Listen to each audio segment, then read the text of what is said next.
Hey YouTube, how you guys doing? Welcome to another discussion series video. I haven't done one of these in a while, so I figured I'd come up with a topic that I think is a good one that I think you guys will find hopefully really helpful. So this one is directed towards beginners, but I mean it applies to all of us. But this is, I guess, specifically for beginners. So what I want to do is give you three tips for you beginners out there on how to make your playing sound solid. And I mean solid. Okay, three tips. All right? And this is going to require you to kind of analyze your playing a little bit, or maybe even record yourself, or have somebody else watch you to kind of give you some insight on these things. But three tips, okay, that are really important that you're doing these things, okay?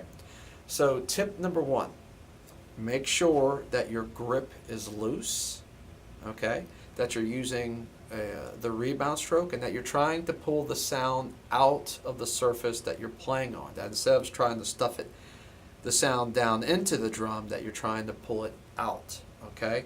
So having a nice rebound stroke where you're using as much of the rebound as you possibly can, and just pulling the sound towards you is really important to getting a nice open tone.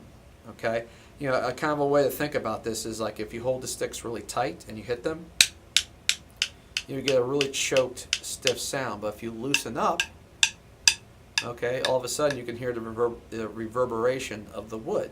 And it's the same way on a drum or a cymbal. Okay, so having a nice loose grip, a nice rebound stroke, really helps you to get, I think, just a nicer tone and sound overall out of your drums. Okay, because a lot of times a lot of younger drummers out there, they just their natural inclination is just to pick up a pair of sticks, hold them super tight, and just start bashing away. Okay, not really giving any thought to their grip or their stroke or any of those things. And look, those things are extremely important.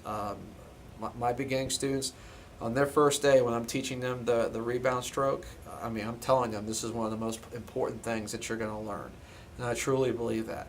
Okay, so, but it's not enough to just be, to hit the pad once and go, okay, I can do it. You have to make sure you apply it in every facet of your playing, especially when you're in the middle and playing all your stuff. Okay, so a loose grip, rebound stroke. All right, pull that sound towards you. Okay, very important. All right, tip number two. Now these aren't in any particular order, but tip number two. All right, and this is an obvious one: timing. Okay, it's very important that you're practicing to a metronome all the time. All the time.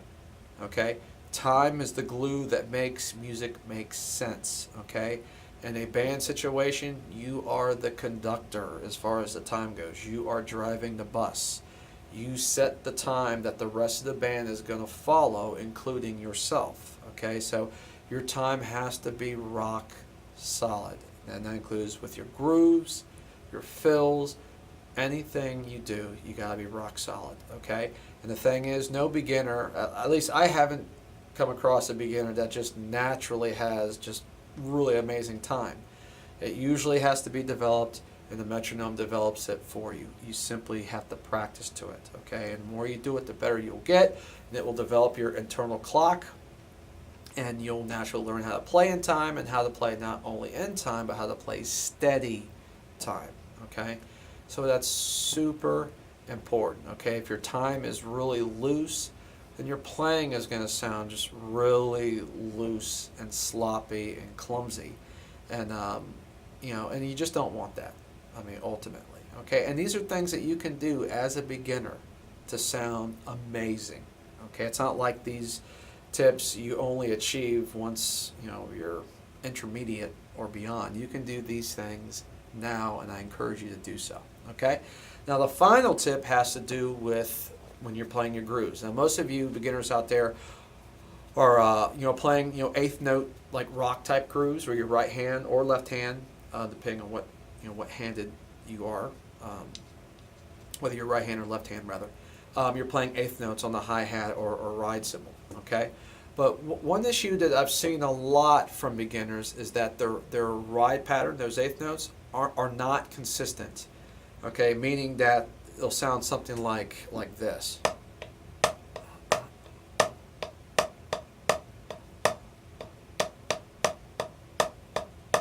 Okay, now, I mean, I'm exaggerating it a little bit, but it has this sort of wobbly, inconsistent lilt to it.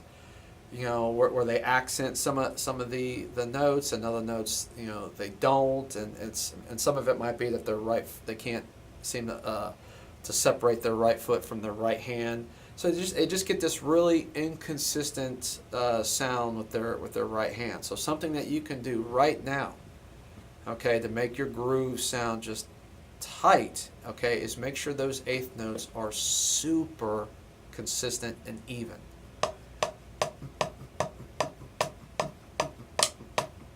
Okay?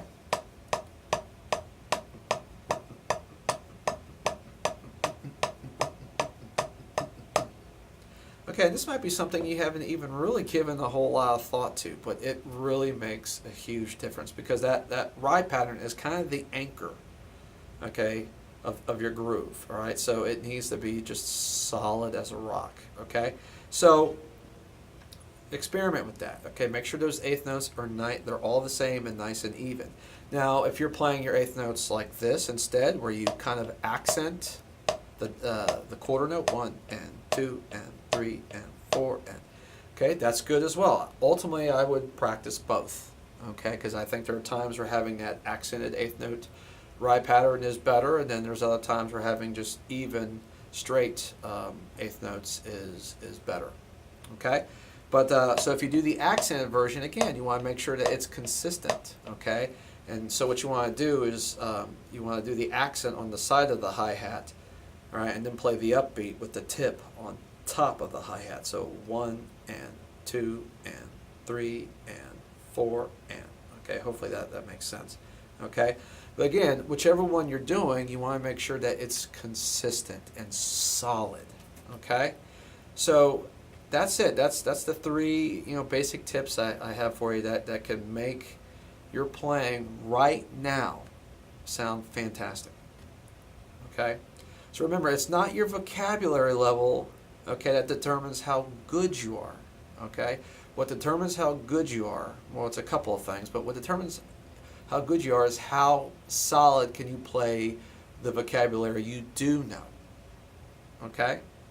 So, you know, whatever level you're at, just make sure you can play those ideas just solid and clean and smooth. And I promise you, even if it's just, you know, basic stuff, you will sound like a great drummer. Okay?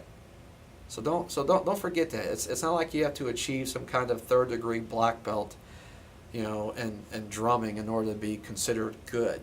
You know, I'm using the martial arts analogy because a lot of my kids take taekwondo and such. So that's not true at all.